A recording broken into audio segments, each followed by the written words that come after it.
Hey everybody, it's Chase with AV Pop Culture again, and today I am here with 10 Criterion must-buy recommendations for you to consider picking up on this month's 50% off Criterion sale. So pop that tape in, I got you, let's go do this.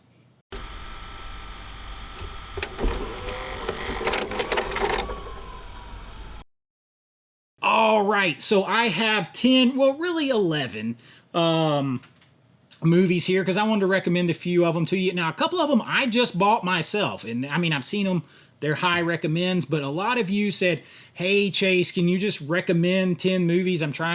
Or a few movies, I'm trying to, go out here and get some for this sale. You've still got the whole month at the time I'm recording this. July really just started. So, I was like, well, should I do 5? Should I do 10? What should I do? I was like, well, I'm going to do 10 because, maybe different people have different movies already, right? So some of you might have some of these. So I wanted to cast a bigger net of stuff that I really recommend that maybe you're not thinking about. I mean, it'd be real easy just to recommend all David Lynch stuff or Cronenberg stuff, like the all that kind of stuff. I wanted to kind of go off the board with a few other things that maybe you're not thinking of. And first up is one that was recommended to me earlier this year, and that is Les Samourai. And this is Jean-Pierre Melville. You've got Alain Delon in this movie. This thing is shot super cool, man. So if you're into cinematography and stuff, this one is a really cool one for you. He's like a hitman in the movie. He gets witnessed maybe in the act of what he's doing. He's got to cover that up. People are turning on him. This thing just turns the cool factor up to 11. Like, it's really cool. He's really cool. One of the greatest shots in this movie, he's pulling up to a red light. It's raining. I don't know, man. It just looks super cool. I don't necessarily buy, there's like a whole bujitsu thing, like a saying in this real long opening shot. I don't really get the tie-in to samurai culture in this at all. This feels more like a gritty, like, hard-boiled, or homage, really, a French homage to a gritty, hard-boiled, old-school Hollywood, like, noir film. That's what it feels like to me. It is, I like how it says, it's a razor-sharp cocktail of 1940s gangster cinema and French pop culture. I think there's really more American pop culture thrown in this. I really, really do. I see old Hollywood movies in this more than I see any kind of like French new wave or anything like that, or French whatever. But it is a recommend to check it out. So Les Samourai comes in on this list at, I'll count them down. I don't really have one recommended over another, but Les Samourai in on this list. Now, next up, I got to have some classic sci-fi. And while I actually prefer the 1980s remake, I do suggest that you pick up The Blob. Now, this is Stephen McQueen. You're in and out of this thing in 82 minutes. It's from 1958. And it is just cool watching how this was done in the 50s with the different techniques that they did then versus what they did in the 80s, which is mind-blowing. And you have the outer space sort of creature, the blob that comes in on like a meteor. This thing will teach you not to poke strange objects from the sky. And it begins to consume this whole town, this big gelatinous blob. And I think it's an overlooked sci-fi horror cult classic right here, The Blob. Can't go wrong. Get this, get the original too, which is from Screen Factory, puts it out, and get you a nice little double feature of The Blob. Now, next is one that's kind of in that same vein in some ways. It's old school kind of, well, let's just say it is the movie version that preceded Bewitched. It's Bewitched, but not. It says, I Married a Witch. And this movie is just straight up fun. Veronica Lake in this movie, which I always loved her name. I wanted to name my daughter Veronica for a while. But this is a guy actually marries a witch and everything's going great. This movie's from 1942 until, like he wants to like complicate things. I don't want to give it away. He wants to kind of complicate things. She is beautiful. She's taking care of her husband, but you know, she's also a witch. And I really think if you like Bewitched, not the movie necessarily, though I don't hate that movie.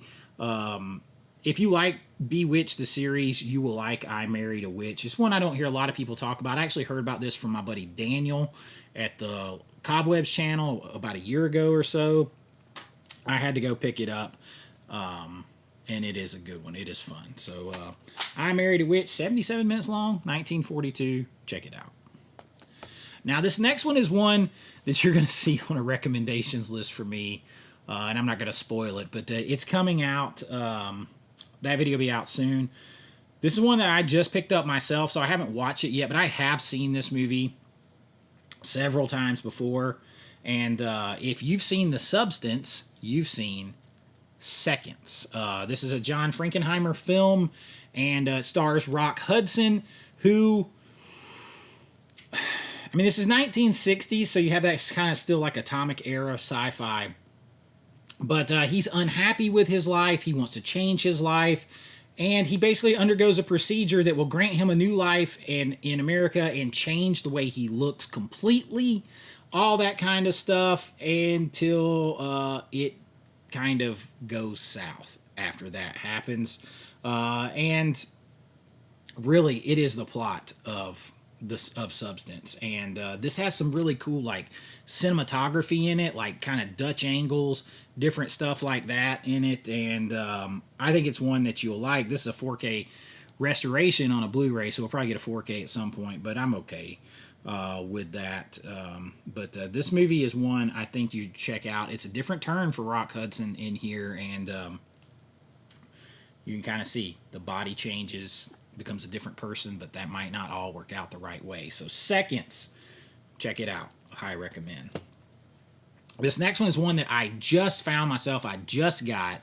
I've talked about this on a couple of recommendations lists because you guys know I love myself a good raunchy, naughty comedy. And how about one written by Roger Ebert, as he teamed up with Russ Meyer for Beyond the Valley of the Dolls. Holy crap, this thing is over the top. They gave Russ Meyer a full big studio budget. You got Ebert's uptight ass actually wrote this. It's full of satire, full of naughtiness, full of raunch, full of like kind of commentary like that. Debaucherous midnight movie. A big studio version of a debaucherous midnight movie is how it's described on the back. And I really could go on and on. I can't really describe it better than that. Look out when you give Russ Meyer a bunch of money to be dirty with. So if that is your kind of jam, if you are kind of outside the Criterion collection, but you like stuff like Super Vixens and Vixens and stuff like that, here you go. Grab yourself Beyond the Valley of the Dolls from 1970, just eking into the 70s. Roger Ebert wrote it, and go have some fun with it. This is a big-ass list of special features on here, too. Now, next up is another one my buddy Jason recommended to me. It was on that challenge. I'll try to link that. I did a challenge where I had other YouTubers recommend me 2 blind buys of movies to go watch, to buy and watch. And Lay Samourai was on there from Jason. Also on there is one I'm going to recommend to you I had never seen before, is Charade with Cary Grant and Audrey Hepburn. And this thing is like it's a cozy mystery in some ways, but it's also like a mystery thriller rom-com all mixed together. It's got some good comedic dialogue, like comedic interludes in it. It's got a reasonably good resolution to the whole story here. Great performances between the two of them in this movie. She has so it says played by Audrey Hepburn in a because it's always tricky with me with mysteries because I want to tell you information, but I don't want to give it away. So I'm feel comfortable if it's on the back of the box. So Audrey Hepburn is beautiful in this. She goes to Paris and attempt to recover the fortune her dead husband what does that say? It's played by, in this comedic thriller, a trio of crooks. I was like, wait, she doesn't go to recover it. A trio of crooks relentlessly pursue Audrey Hepburn through Paris in an attempt to recover the fortune her dead husband stole from them. So the only person she can trust, and she's not sure if she can trust him in this situation to start with, is Cary Grant. And so they build this rapport and everything. Beautifully shot. Has some kind of Hitchcock vibes to it, I feel like, in some ways. But a very good, like, cozy mystery in some ways. It just feels like an easy, comfortable watch. And then they have this just beautiful rapport back and forth. And you've got some comedy thrown in there. 1963. You can't go wrong. Check out Charade. Now, next up is a Brian De Palma film, and it is Blowout. Now, Blowout is on 4K. Not all these are 4K. Charade's not. Valley of the Dolls is not. Seconds is not. I Married a Witch is not. The Blob is not. Les Samurai is. Blowout also is, and Blowout might be one of the best. I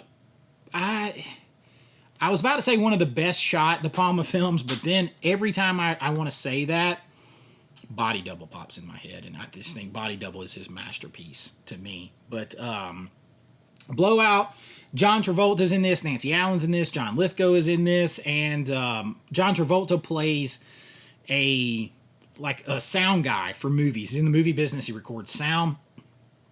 He records a blowout, he records something he shouldn't on here. He hears it. It kicks off this whole mystery, all that kind of stuff. You got to kind of unravel it or be killed by it situation. This is really a good movie. It takes place, it's 1981, and it takes place in that time frame. So early 1980s. I think it's Philadelphia where it takes place. But there's some cool shots of him in like the sound room with all the equipment. And of course, that's on the cover. This has got Dolby Vision and HDR. It's a beautiful shot, a devilish reflection on movie making. I love anything. I'm a sucker for anything that involves like Hollywood or movie making because I'm a filmmaker. So I really dig it. Blowout. I'm going to rank my De Palma films eventually. I mean, this is up there with me. Body Double is probably my favorite. Dress to Kill is up there. Carrie is up there. Blowout's up there, and it may be ahead of Scarface to me. I really like Blowout, so I recommend it. If you haven't checked it out, I know a lot of people have recommended it since it hit the 4K, but Blowout is a good movie. The next one is a haunted house film, and it's really the first one to ever take like ghost haunted house stuff seriously, where it's actually a ghost and not, mask off at the end, you meddling kids type thing. And that is The Uninvited from 1944. Black and white. A pair of siblings from London purchase a surprisingly affordable, lonely cliffside clifftop house in Cornwall, only to discover that it carries a ghostly price. So before this movie, really, most movies, if they were ghost movies and they had like literally stuff that goes bump in the night, at the end of the movie there would be like some kind of human excuse. Very Scooby-Doo. At the end, rarely ever in Scooby-Doo was it actually a ghost. It was always somebody behind it all, though there was a couple times there was ghosts, and I always thought that was cool. But this Hollywood classic actually has ghosts that go bump in the night. So The Uninvited, and a lot of times, especially on the sale, like last time I got this when it was on the 50% off sale, I actually got this for even less. I got it for $12.99, which was the same with I Married a Witch.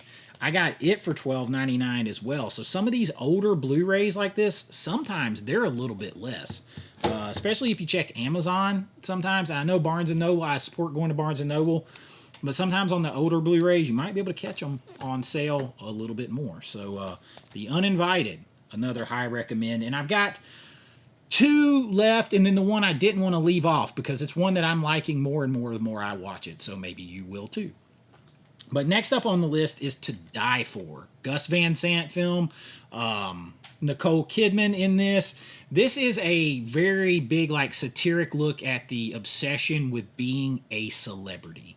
And that's what you got here. Like, Nicole Kidman is kind of like a weather girl, news anchor, and she's desperate to be a bigger and bigger celebrity. She's got all these guys eating out of her hand. She'll kind of do whatever she needs to become a bigger celebrity, and she can get away with it. It's so crazy. I like how it says Nicole Kidman delivers a diabolical deconstruction of the girl next door. That's it. And her, like, I don't want to say she's callous, but she's kind of got like a murderous, like, craziness inside of her that she might kill you to get what she wants, but she would be like sweet, kind of like cover it with sweetness and not think that it's really that bad, because it's in the process of her getting what she wants, which is makes it even more disturbing. She kind of doesn't care who she kills, hurts, destroys, as long as she gets that fame and everything that she's seeking. So it's very satirical from that. It's a beautiful 4K here, and if you haven't seen To Die For, I thoroughly recommend that you grab it. It's another one on this recommendations list, and I've got two more for you. One I just finally bought myself on 4K. Robin Williams in this movie. Terry Gilliam film, Jeff Bridges. Robin Williams and Jeff Bridges given incredible performances in this movie. This is The Fisher King, kind of an unheralded one somehow. Everybody talks Time Bandits. Everybody talks Brazil. This movie from Terry Gilliam, this one's better, I think. The Fisher King. Robin Williams' performance in here is a homeless guy who is looking for literally the Holy Grail that he believes to be hidden in New York. Is crazy insane. And then Jeff Bridges, who connects with him, and they build this sort of relationship. It's kind of like a fairy tale quest kind of thing that takes dark, twisted turns. It kind of like a modern day fairy tale, and it is absolutely crazy the acting turns that those two men do in this movie. Super underrated, and if you're a Robin Williams fan like me, I'm on a quest. Even a couple of his movies that I can't watch again, I just want to own them, because I remember when he passed away, I was filming my movie Creature Feature, and myself and Lance and Edward, my friends and producers, ADs, and actor Lance, we were on the way to set. We heard about his passing, and it like really affected me. So I'm on a quest to collect all of his. This is to me, this movie is much better than Time Bandits or Brazil. And I would say grab The Fisher King and check it out. This is actually the 4K I just bought. I realized, though, that someone had pulled off the sticker because it's right there, but who cares? I made sure it was 4K. The Fisher King. And now the last recommendation I have for you, maybe other people have recommended it to you, especially since it got a 4K, but this is one of those movies, and I will probably do another list. I did a list a while back of movies that I like more now than I used to like. This movie's falling into that category, and the more I watch this movie, the more I like it, and I should, because I love 80s stuff, and it's right up my alley. It's Martin Scorsese that most people forget is Martin Scorsese, and it is After Hours. This is really just a desperate to escape his mind-numbing routine. Uptown Manhattan office worker Paul ventures to downtown to hook up with a mysterious woman, Rosanna Arquette. But that's just part of it. That doesn't even encapsulate it, right? This is about a whole crazy night of shit just snowballing on itself, getting bigger and bigger. Crazy night, super 80s. Nighttime scenes lit with neon and wet, sparkling, beautiful images in 4K that just scream 80s. I mean, you kind of get the vibes from the cover there, but you're going to see tons of people in this movie. Catherine O'Hara's in this movie. John Hurt is in this movie. I'm trying to remember who else off the top of my head. But it turns this sort of like the Soho kind of bohemian life, crazy uptown wealthy area, like all this stuff into like this kind of surreal, crazy world that's somewhat dangerous and dark that he can't escape as stuff is getting more and more crazy. The more I watch this movie, the more I like it. So if I was to ever do another list of movies like that I like better now than I used to, there's a very good chance you would find After Hours. Because honestly, when I first got it on 4K and I watched it the first time, I'm like, I still kind of feel the same way about it. And the more I've watched it, the more I like it. I don't know what it is about that with some movies, but this is definitely one of those movies for me. And I think just the 80s of it all, I'm such a big 80s fan, kept drawing me back to watch it again and again. So I just love and miss the 80s so much. So to get all those vibes, and then the cinematography, everything just seems kind of like wet streets and lights reflecting off of it and stuff. And I just love that look. So I just love looking at the movie. So After Hours, a high recommend. Check it out. And that is what I got for you on this 10-pack, really 11 recommendations of movies that you should consider picking up on this Criterion sale. You're still going to have almost a whole month. You can get out there, and you can get some of these on Amazon. They're matching the prices. So if you can't find it, I always recommend buying in the store first because we want more of that back. But if you can't find it, then go to Amazon and, specifically get what you want to add to your collection. I've still got more hunts, at least one more. I got a couple more movies that I'm wanting to get this month. The great thing about Criterion is you don't have to get them all at one time. So if there's a few of these that you would want to grab, you don't go breaking yourself trying to get them all. Just get a few because they're going to come back around and you're going to have another sale in November, and they're almost never going to go out of stock. So that's what I got for you this time. You asked for it. I gave it to you. I hope you enjoyed it. If you did, please like and subscribe. We do all kinds of things here. Lists, recommendations, big recommendations lists that I do, especially every weekend. 4K reviews, physical media news, all that stuff from a fan and filmmaker's perspective. And if that's your jam and you want to help support the channel more than liking and subscribing, you can join at my YouTube channel link below. Or you can be a Patreon member, join that way, and just do a whole lot more over there, and they take a whole lot less. But no matter what, you're going to get your name in lights on every single video, behind-the-scenes looks at my filmmaking, and so much more, and it goes back into the channel, and y'all, I really do appreciate it. But until next time, be kind, rewind like always. This is Chase with AV Pop Culture, and I'll see you real soon. Bye-bye. Get out there and buy some Criterions. I know.